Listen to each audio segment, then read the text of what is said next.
सभी साधकों को प्रणाम। 40 दिवसीय चक्र साधना जो हम सब मिलकर के वसंत पर्व से शुरू करेंगे और होली पूर्णिमा तक ये साधना करेंगे। इसके पंजीकरण फॉर्म भेज दिया गया है और बहुत सारे साधकों के प्रश्न आए।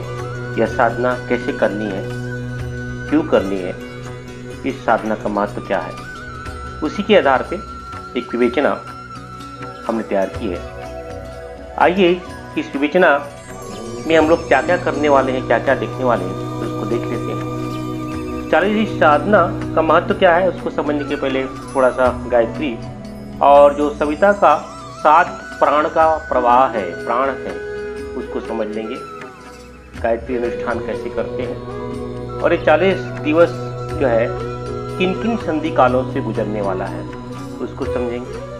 और फिर इस साधना का उद्देश्य और इसके पीछे क्या क्या निर्देश मिले हैं उसको समझेंगे। और इस साधना से आपके हमसे क्या क्या प्रभाव होगा, इस अनुष्ठान से क्या प्रभाव होगा, उस प्रभाव जब शुरू होगा तो किस तरह से आध्यात्मिक शल्य प्रक्रिया शुरू होगी और उस शल्य प्रक्रिया के में हम कैसे तप और योग जोड़ करके आध्यात्मिक ऊर्जा को आत्मसात करेंगे। इस संकल्प साधना की संकल्प विधि क्या है, इसकी दिनचर्या कैसी होनी होगी और जानकारी पंजीकरण कैसे करना है और शंका समाधान कैसे करना है, इसकी जानकारी इस विवेचना में हम लोग करेंगे। आइए इस विवेचना को शुरू करने के पहले परम सत्ता, गुरु सत्ता, ऋषि सत्ता को कोटि कोटि नमन वंदन करते हैं, उनको प्रणाम करते हैं, उनसे आशीर्वाद लेते हैं, उनका आवाहन करते हैं।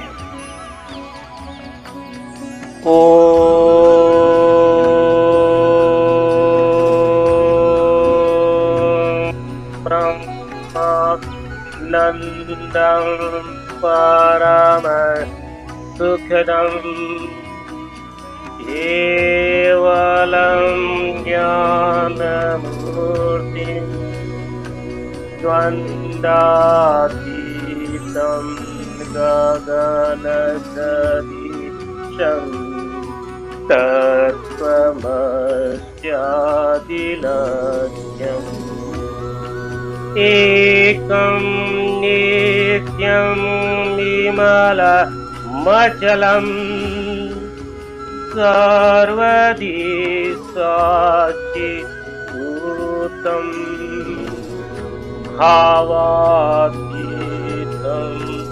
विगुणरहितं सद्गुरुं नमामि।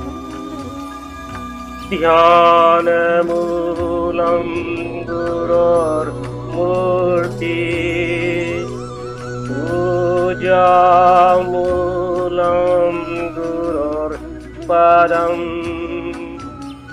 मन्त्रमूलं गुरोर्वाक्यं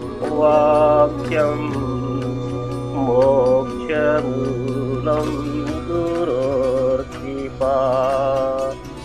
नित्यं शुद्धं निराभासं निराकारं निरञ्जनं नित्यबोधं चिदानन्दं गुरु तस्मै श्रीगुरवे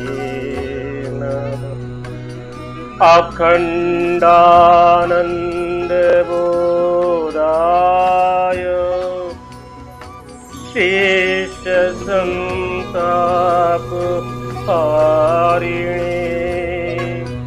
सच्चिदानन्दरूपाय तस्मै श्रीगुरवे नमः। तस्मै गुरवे नमः।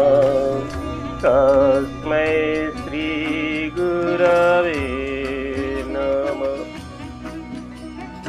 गुरु सत्ता, परम सत्ता को प्रणाम करते हुए इस विवेचना की शुरुआत करते हैं। आइए पहले हम समझते हैं कि गायत्री और सविता का संबंध क्या है। सत्ता लिखती है कि ब्रह्म की पूर्णा ही गायत्री है। इसे ही आर्य शक्ति, इच्छा शक्ति या अलग अलग शक्तियों के नाम से ऋषि जानते हैं। इस शक्ति के माध्यम से ही चराचर जगत जो है चलयमान है, गतिशील है। इस गायत्री के अंदर जो ब्रह्म चेतना है वह सविता है। वह सविता के 3 भाव स्वरूप दिखाई देते हैं। तो उसका जो स्थूल भाव है उसको सूर्य कहते हैं, जो उसका सूक्ष्म भाव है उसे आदित्य कहते हैं, जो उसका कारण भाव है उसे सविता कहते हैं। यह सूर्य जो है प्रकाशवान देता है, इसलिए सूर्य कहलाता है। यह आदित्य प्राण का प्रवाह करवाता है, इसलिए और आदिकाल से इसलिए आदित्य कहलाता है। और सविता चेतना को प्रवाह करवाता है, इसलिए सविता कहलाता है। सूर्य दिखाई देता है, प्रकाश देता है। हम सबका जो है स्थूल रूप से उसको समझते हैं, देखते हैं। और इसी सविता का जो सूक्ष्म भाव है हमें दिखाई नहीं देता है, वह प्राण का संचार करवाता है। और जो चेतना वाला भाव है सविता, वो तो अनंत है। अनंत कोटि अरबों खरबों सूर्य को मिला करने के पश्चात भी उस सविता को नहीं बनाया जा सकता। वो हर चराचर जगत में, हर रोम रोम में व्याप्त है। आदि शक्ति उसी को धारण करती है। आदि शक्ति सूर्य के माध्यम से चराचर जगत को प्रकाश देती है, आदित्य के माध्यम से प्राण का प्रवाह करवाती है और सविता के माध्यम से चेतना का प्रवाह करवाती है। तो ऋषियों ने इस सविता को प्राण भी कहा है। चराचर जगत का ब्रह्मांड का जो प्राण है, यह बड़ा प्राण का केंद्र है। ऋषियों ने बड़े अच्छे ढंग से और बड़े सुंदर भाव से, बड़े अलंकारिक ढंग से इस सविता के प्राण को बताया है। ऋषि कहते हैं कि ये सविता ऐसी दिखाई देती है, जो उसके सविता का प्राण का जो नेत्र है वह जो है सप्तऋषियों के विश्वामित्र और जगदम्बनी जैसे नेत्र जैसे बताया गया है। जो सविता का प्राण का जो कान है वो गौतम ऋषि और भरद्वाज ऋषि। जो सविता का प्राण का नासिका है वह वशिष्ठ ऋषि और कश्यप ऋषि। जो सविता के प्राण का मुंह है वह अत्रि ऋषि है। तो आप देखेंगे सविता इस ढंग से ऋषियों ने समझाया है कि जो हमारे सप्त ऋषि हैं वही प्राण का प्रवाह करवाते हैं। यानी सविता के प्राण को प्रवाह करवाने के लिए ही अलग अलग जगहों पर जो है सप्तऋषियों की स्थापना की जाती है और इन सप्तऋषियों के माध्यम से ही सविता का प्राण का प्रवाह होता है। विश्वामित्र, जगदम्बनी ऋषि, गौतम ऋषि, भरद्वाज ऋषि, वशिष्ठ ऋषि, कश्यप ऋषि, अत्रि ऋषि। आप देखेंगे कहीं भी जब सविता के प्रवाह, प्राण के प्रवाह की चर्चा होती है, इन सप्तऋषियों का उल्लेख अवश्य आता है। जैसे हमारा सविता मंडल हमेशा जो है इन ऋषियों के माध्यम से ही बनता है, या फिर जहाँ रे ऋषि रहते हैं वहाँ सविता मंडल का मंडल बनता है और प्राण का प्रभाव होता है। इसका एक उदाहरण से समझते हैं। जो अश्वमेध महायज्ञ का जो मंडप होता है वह सविता मंडल ही होता है। आप उसमें अगर ध्यान से देखेंगे उस अश्वमेध मंडल में, सविता मंडल में इन सप्तऋषियों की स्थापना की जाती है। विश्वामित्र ब्रह्म ऋषि, जगदम्बनी ब्रह्म ऋषि, गौतम, भरद्वाज, वशिष्ठ, कश्यप, अत्रि। इसका एक बहुत बड़ा विज्ञान है। हमारे साथ जो भाई बहन हैदराबाद अश्वमेध में या कन्याकुमारी अश्वमेध में या बेंगलोर अश्वमेध में आए होंगे उसकी विवेचना हमने डिटेल में इन सब भाइयों को बताई। आगे फिर से जो है समय मिलेगा तो एक डिटेल में अश्वमेध यज्ञ में का मंडप कैसा होता है, सविता मंडप कैसे बनता है, अश्वमेध यज्ञ क्या है, तो उसके बारे में डिटेल जानकारी लोगों तक पहुंचाने की चेष्टा करेंगे। यह प्रवाह हर जगह दिखाई देता है।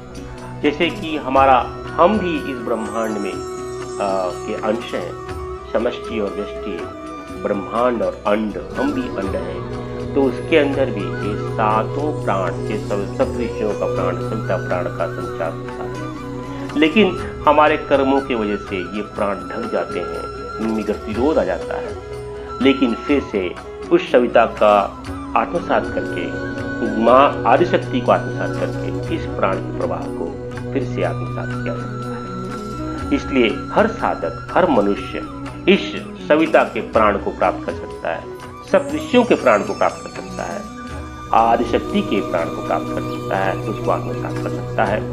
इसी के लिए हमारे ऋषियों ने अलग अलग ढंग की साधनाएं बताई हैं।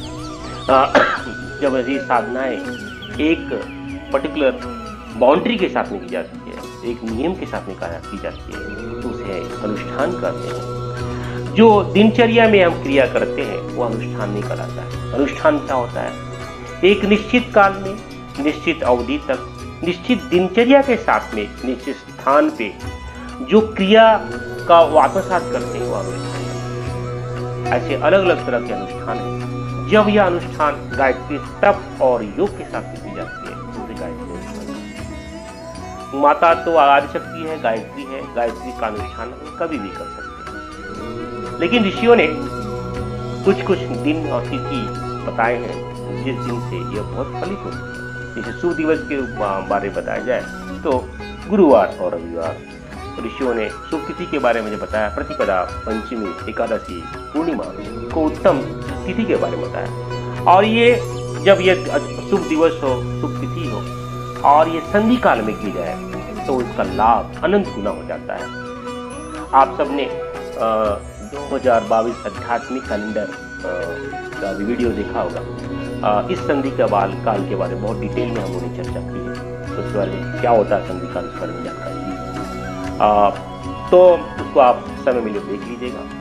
गायत्री अनुष्ठान जो है का उद्देश्य क्या होना चाहिए? गायत्री अनुष्ठान का उद्देश्य मोटे मोटे तौर पे भौतिक लाभ, आत्मिक परिष्कार और परमार्थ के लिए होना चाहिए। लेकिन ऋषि सत्ता कहती है माँ आदिशक्ति का अनुष्ठान, माँ आदिशक्ति को पुकारना सिर्फ आत्मिक परिष्कार और परमार्थ के लिए करना, ये उसका सर्वोत्तम अनुष्ठान है। जिससे क्योंकि हमारी आकांक्षाएं तो अनंत हैं, आकांक्षाएं तो कभी खत्म नहीं हो सकती। इसलिए ऋषि कहते हैं इस सर्वश्रेष्ठ, क्योंकि ये आदिशक्ति है, ब्रह्म शक्ति है, इसका आवाहन हम जब करते हैं तो इसका आवाहन अपने परिष्कार के लिए किया करना है, सिर्फ परमार्थ के लिए करना है।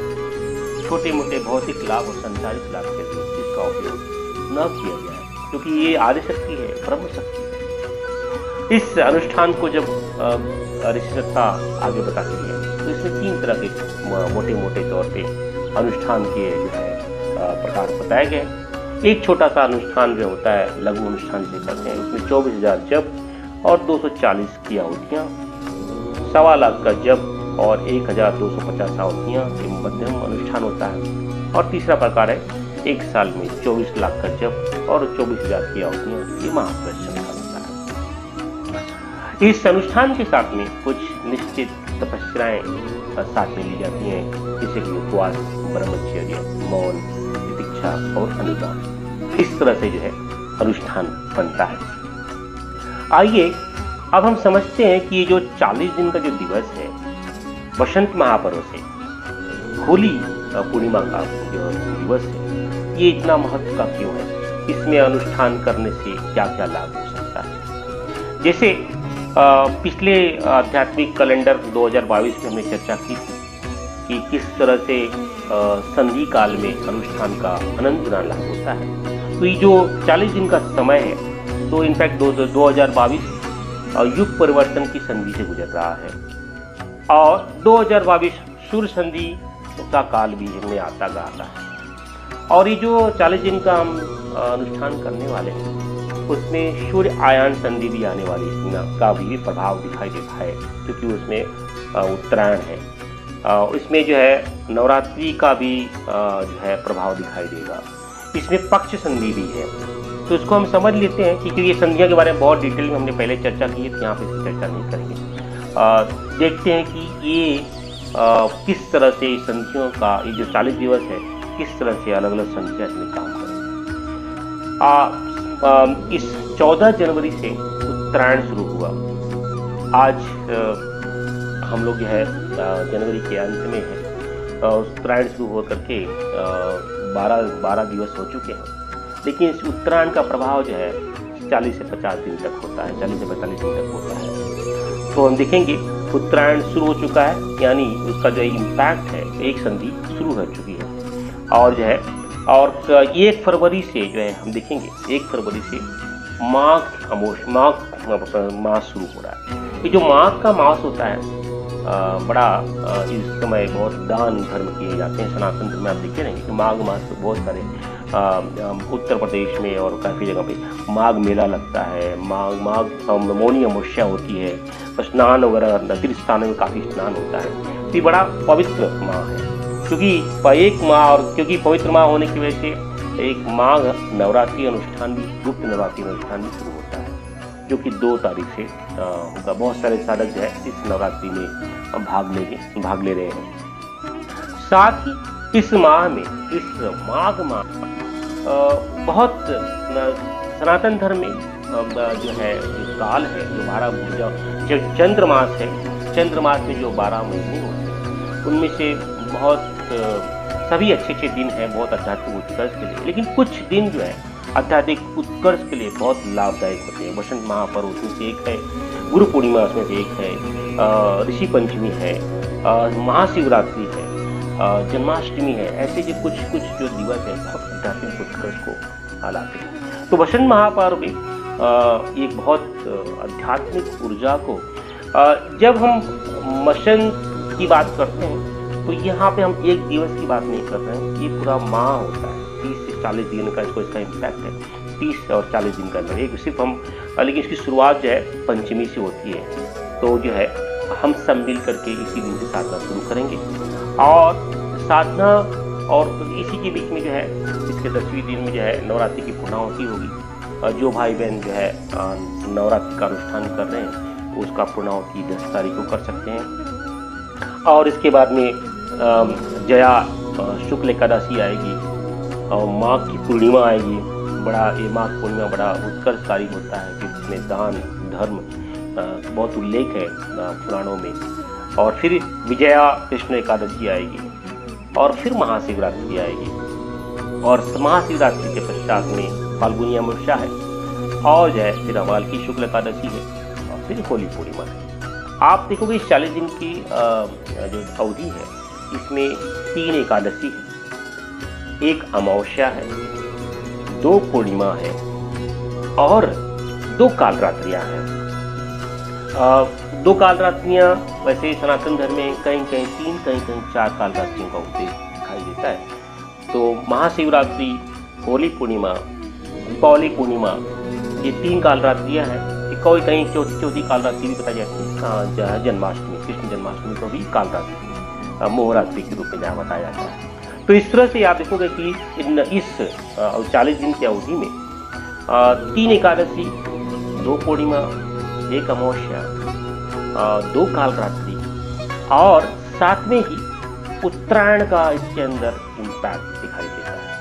साथ में नवरात्रि यानी जो है ऋतु संधि का भी इम्पैक्ट। तो बड़ा सुंदर संयोग है कि इसमें बहुत से जो साधना करते हैं तो इसका लाभ जो है काफ़ी बढ़ जाएगा, दिखाई देता है। अब कुछ भाइयों ने प्रश्न किया है कि भैया जो है हम जो है नवरात्रि भी करेंगे और वसंत महापर्व भी करेंगे और उनके बीच में सिर्फ 3 दिन का फर्क है। तो कोई बात नहीं, अगर आप करना चाहेंगे तो आप जो है 2 तारीख से जो है साधना शुरू कर दीजिए। 2 तारीख से शुरुआत करके उसकी पूर्णाहुति होली पूर्णिमा, उसी हिसाब से आप जो है अपना टाइम टेबल बना लीजिए। आप 2 तारीख से शुरू कर सकते हैं और जो है होली पूर्णिमा तक उसकी पूर्णाहुति करें। अगर आप सिर्फ 9 दिन का ही साधना करना चाहते हैं तो जैसे 2 तारीख को नवरात्रि को शुरू करके और जो है 10 तारीख को पूर्णाहुति। अब जैसे भी बहुत सारे पुराणों में ये भी बताया गया है कि बहुत सारे शिव 40 दिन की साधना करते हैं। उनकी साधना भी 21 जनवरी से शुरू हो चुकी है, वो भी 40 दिन का वो अपना अनुष्ठान शुरू किए भगवान शिव के उपलक्ष्य। तो इस तरह का जो संयोग बना हुआ है बड़ा सुंदर संयोग है। और दूसरा ये एक बात है कि हम लोग सामूहिक रूप से साधना कर रहे हैं, तो सामूहिक रूप से साधना करने का एक अलग ही लाभ हम लोग को मिले। तो ये 40 दिन का महत्व है कि इसके कारण जो है आगे भी दिखेंगे कि भाई 40 दिन में जो है इस 40 दिन में जो है रामनवमी भी आप आगे जाके देखेंगे कि ये अनुष्ठान जो है नवरात्रि भी शुरू होगी और सूर्य ग्रहण आएगा, रामनवमी आएगी। तो इसको अगर चाहें तो जो है 18 मार्च के बाद इसको आप लोग आगे भी बढ़ा सकते हैं। तो इस तरह का जो है 40 दिन का जो उपयोग है बहुत उत्कृष्टकारी है। तो इस साधना का उद्देश्य क्या है और इसमें क्या क्या कुछ जो है हमें नियम के पालन करने पड़ेंगे। साधना का उद्देश्य बड़ा स्पष्ट है। जो ऋतंभरा प्रज्ञा है उसकी उपासना करना, सामूहिक रूप से करना, युग परिवर्तन के चक्र को प्रयोग करना, जो संक्रमण काल है उसमें युग शिल्पियों को, साधकों को तपाना, जो आतंकवादी या सूर्य शक्तियों का प्रहार को नष्ट करना, नव सृजन की गतिविधियों को संरक्षण प्रदान करना और शक्ति देना, शांति कुंज श्रवण जयंती चल रही है तथा मंदनी माता जी के जो 2026 में जो शताब्दी है उसके लिए ये साधना का उद्देश्य है। इसके कुछ नियम हैं, कुछ निर्देश हैं। साधना 40 दिन का समय, तो 40 दिन का समय में किसी को यहाँ पे सूतक लग सकता है, 100 हो सकता है, ऋतुकाल का प्रभाव, ऋतुकाल का जो है व्याधि आ सकती है। तो जिस समय, क्योंकि इस समय क्या होता है कि शौच के दौरान और ऋतुकाल के दौरान जो है शारीरिक और मानसिक कष्ट होता है, इसलिए ऋषियों ने बताया है कि इस अवधि में साधना को उतने दिन के लिए स्थगित करके फिर से साधना का शुरू करते हैं, ताकि क्योंकि मानसिक और शारीरिक संताप उस समय ज़्यादा होता है, इसलिए जो है साधना को बढ़ा। अगर बीच में अगर 40 दिन की अवधि में इस तरह की कुछ घटना घटती है, सूतक या ऋतुकाल से गुजरते हैं, तो जो है उतने दिन की साधना को आगे बढ़ानी चाहिए। 40 दिन का यात्रा है, तो उसके अंदर अकस्मात कोई यात्रा बन सकती है, कोई कार्यक्रम बन सकता है, कोई बीमार पड़ सकता है, तो भी जो भी धर्म हो, आप जो भी अपना धर्म को जो है का पालन करते हुए उसने भी की यात्रा जो है साधना को आगे बढ़ानी चाहिए। क्योंकि यात्रा करते समय हम साधना नहीं कर सकते, क्योंकि कुछ नियम है, बहुत सारे उस नियम को पालन नहीं कर सकते यात्रा में या कार्यक्रम में। तब बीमारी में भी हम बहुत सारे नियमों का पालन नहीं कर सकते हैं। तो इस अवधि में भी धर्म का पालन करते हुए उस जितने दिन का कार्यक्रम हुआ या यात्रा में गए हैं या बीमार हुए हैं, उसकी भी साधना को आगे बढ़ाना चाहिए। कुछ और बातें हैं, अपनी माला से जप करना चाहिए। दूसरों को यह अहंकार मन में न जागे तो यह हम जो है साधना कर रहे हैं, अनुष्ठान कर रहे हैं और लोग कौतूहल से देखें, इसलिए जो है गौमुखी में अपनी माला को ढक के बाहर रहे, घर में रहे कोई दिक्कत नहीं है, बाहर है तो जो है अंदर जो है यात्रा कर रहे हैं, फिर भी मानसिक जप कर रहे हैं, तो जो है गौमुखी में माला को ढक कर सकते हैं और जो है स्वच्छ वस्त्र और संभव हो तो पूरे पीले वस्त्र, दुपट्टा या गायत्री चादर को पहन के साधना करें। हो सके तो अनुष्ठान के पूर्व जो है यज्ञोपवीत को बदल लें।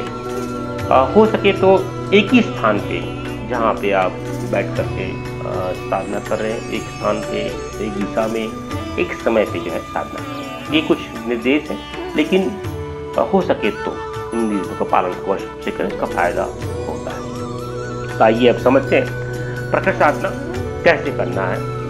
प्रकट साधना बड़ी साधारण सी बात है कि